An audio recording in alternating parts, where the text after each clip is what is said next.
Rele, amre o basilo, pawe nou nan cheno. Rele o basilo, pawe nou nan cheno.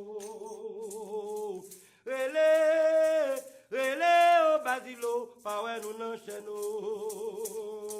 Rele o basilo, pawe nou nan cheno. Rele dans bala wedo, qui s'en a fait. Na rele dans bala wedo, qui s'en a fait. Toi pour toi, nous l'enlève toi. Dans bala wedo, rele, omre o basilo, pawe nou nan cheno. Dans bala wedo, rele o basilo, pawe nou nan cheno. Wa rele marasa Guinée, qui s'en a fait. Na rele de sous marasa, qui s'en a fait. Toi pour toi, nous nan chimé. De sous marasa, rele o basilo, pawe nou nan cheno. De sous marasa, rele o basilo, pawe nou nan cheno. Wa rele dans bala wedo, qui s'en a fait. Wa rele dans bala wedo, qui s'en a fait. Toi pour toi, nous n'en la quoi. De sous marasa, rele o basilo, pawe nou nan cheno. Dans bala wedo, rele o basilo, pawe nou nan cheno. Wa rele marasa Guinée, ça n'a fait. Wa rele de sous marasa, qui ça pour nous faire. Toi pour toi, nous l'enlève toi. Au gouba d'agri, rele, amre o basilo, pawe nou nan cheno. Dans bala wedo, rele o basilo, pawe nou nan cheno. Wa rele de sous marasa, qui s'en a fait. Wa rele marasa Guinée, qui ça pour nous faire. Toi pour toi, nous n'en la quoi. Dans bala wedo, rele o basilo, pawe nou nan cheno. Dans bala wedo, rele o basilo, pawe nou nan cheno. Na rele marasa Guinée, qui ça pour nous faire. Na rele de sous marasa, qui ça pour nous faire. Toi pour toi, nous n'en lento. Avec une barrière. Good evening, good welcome, and good night. Wishing everybody a joyous day today, and I'm happy to have you another week. Tonight's guest is a certified angelic medium, past life, and tarot reader. She works on clearing and shielding with the Archangel Michael, as well as doing crystal therapy. I've had the wonderful chance to see this beautiful woman in many Facebook groups, as well as other places, and just love the woman and the energy that she brings. So let me bring on our special guest, the Divinity Diva.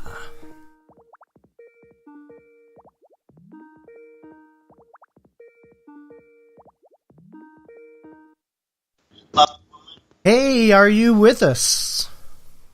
I am. How you doing, Silver Fox? Hey, I'm doing well, and I knew you were going to say that. Because you're gifted. That's why. I shaved right before the show. Oh, Michael, you know I hate that. I love a man with a beard. Come on, work with a sister. I can't help it. You got that itchy feeling. So, tell us a little bit about your style of reading and how you got into divination. Okay. First, I have to tell you, I'm so happy to be here. I'm happy to have you. You know, I've been scouting you out for a while. You have been following Professor Porterfield. I have a good lineup. I see you have a good lineup. I saw that and I was like, sweet baby Jesus, I'm coming behind Professor Porterfield. What the hell am I going to talk about? We're going to talk about divination. Let's talk about it. So, let's see. Where do we start? My type of reading is, it's kind of like in your face. I don't think it's so different than what the other readers you've had on do. I think I'm an honest reader. I think I'm a realistic reader. So for a lot of people, if you've seen my live readings, I come at you straight, no chaser. Right. And I think in the beginning, when I first started, because I really just opened up professionally about 2 years ago, I was really kind of scared to talk to people like that because, of course, I didn't want to hurt anybody's feelings or, throw people off and not have them, be comfortable. But spirit kind of took a hold of me, and man, I don't turn into like a bat out of hell lately. I don't know. Well, sometimes spirit has that habit that when clients are sitting in front of you, sometimes they just need to hear it the way it comes out. Yeah, definitely. I can't share in the delusion or the illusions. I can't.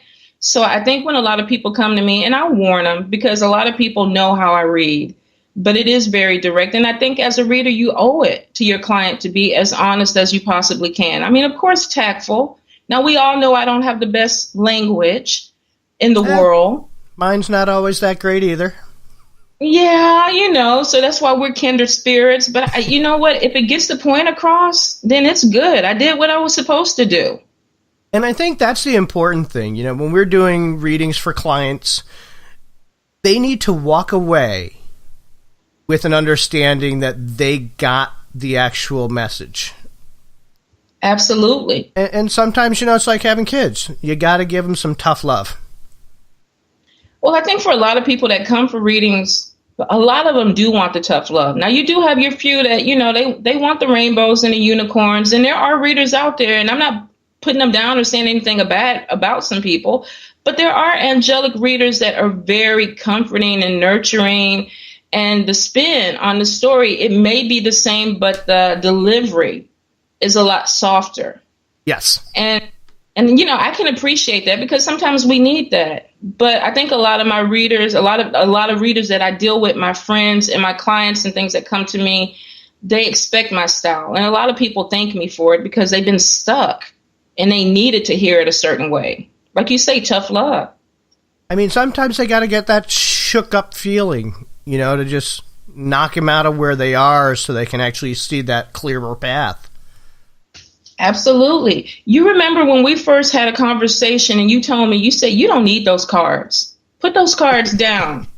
You're not the first person who told me that. And I know I use them as a crutch. And I know because I like the confirmation. First of all, I think I have, one of my planets in Virgo. So I'm a perfectionist. So I like to have that confirmation. But when you told me that, you came at me straight. It's like, put your cards down. You don't need them. And it really made me realize, okay, you need to start working in a different direction so that you can get off of this. And sometimes it is the message. Yeah, and it's really not so much, when I give a message like that, it's not always completely get away from cards themselves, as more, trust what messages spirits are giving to you. Don't second guess when spirit whispers in your ear or yells in your ear, hey, this is it. Trust that. And I feel that doing that makes you become a better reader, because now you're relying on that intuition and that spirit communication. No, I agree. I agree 100%. I think it really opens you up more. And I think into the encouragement from other people who are gifted, and they can look at you and say, you know what, let me help you grow. Let me help you move to that next level. Because some of us get complacent. We rely on our tools, and sometimes you're needing to open up to something else. So I appreciate it. You're not the first person to tell me that, but you gave me the message that I needed to hear. And, I'm all about divination. I love every tool that they make. It doesn't matter what it is. I love to learn. And mostly it's to open myself up. Well, I think a lot of people, especially a lot of my clients that come to me, they want to know, how do you open yourself up? I meditate, I pray, I'm outside in the grass chanting, nothing's happening. The moon is shining on me and I'm not getting it. And sometimes you need a tool to kind of help you. I always tell people to connect. And for a lot of people, that's the way they start. That's the way I started. I bought my first deck at 16. And I think I was in New Orleans. I went into a shop and picked up a deck of cards. And I was like, they felt different. There was something about it.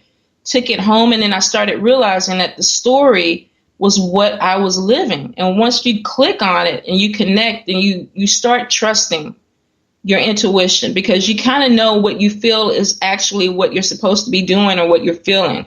Yes. So it's growth. And it is. And, one of the reasons I learn as much as I can, is because I like to further my education. I like to further and deepen that connection. And I like to think outside the box, whether it's angel cards, soul cards, tarot. I mean, it doesn't matter what modality of reading or what the tool is. It's so I don't stay stagnant and stuck in that same line that I'm moving in. Right. I think we're supposed to challenge ourselves so that we evolve, that we grow. It's just like even with the T cards. Now in your group, you post the T cards, and every week I go in and I try. I'm very intuitive. That's normally the way I read. Yes. But with the T cards, they challenge me because I have an issue or an obstacle with the direction of the cards. So it actually makes me work harder to get it because it's something that it's not naturally coming to me. So it's pushing me to open up and see things a lot better. And it's great when you have direction from other people who are like, okay, try it this way or look at it from this perspective. But you have to try something. You have to keep growing. You have to keep evolving. Yeah, because, you can do one thing.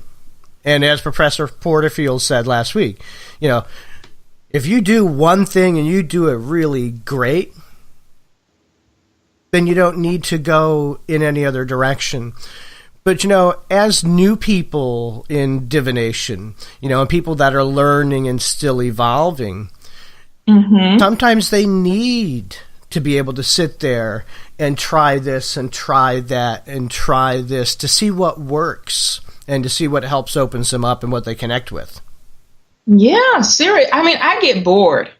I love my cards. I love my time that I spend with spirit. But there are times where I'm like, okay, let's try something different. Let's take it in a different direction. Let's see where I can push it. Let's see what else I'm good at.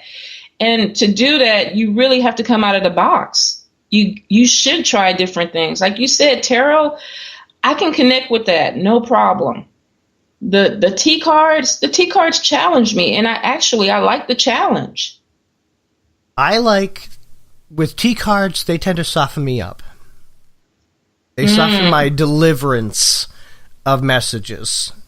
Unlike some of the other tools I use that are a bit on the brutal side. Yes, that is true. You have a deck. What was that deck? It's by Paris, isn't it?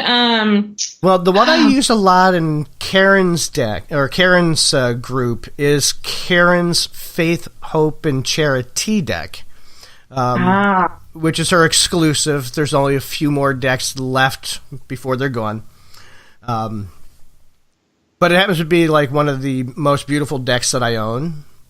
Oh, she has amazing decks. All of them are beautiful. So now, how did you start in divination itself? What was it that made you move in that particular direction? Oh, wow. Okay, so I've started and stopped pretty much my whole life. When I was younger, I was able to see spirits. And of course, it freaked me out. And it was something that I didn't want to open up to. And I really, for a few years, shut down, didn't want to have anything to do with it. And I think when I pretty much in my late teens, I started feeling like I wanted to learn more, open it back up. And then like I said, I went to New Orleans, went into a little voodoo shop, bought me a little deck of cards, and it was on. And I did that for a few years. And just for myself, I started off just reading myself, not even family or friends, just concentrating on me and gradually just getting good, really getting good at what's going to go on with me next week. Then I kind of shut it down when I started seeing spirits that I think scared me. So I went through these phases where it was like, okay, I want to be open. No, I don't want to be open. And it was back and forth. But actually, probably about 2 or 3 years ago, I joined this medium psychic group, and it was for practice. And it took me like 6 months to go in and say, okay, I want to try this. I want to put myself out there because I had never read for other people.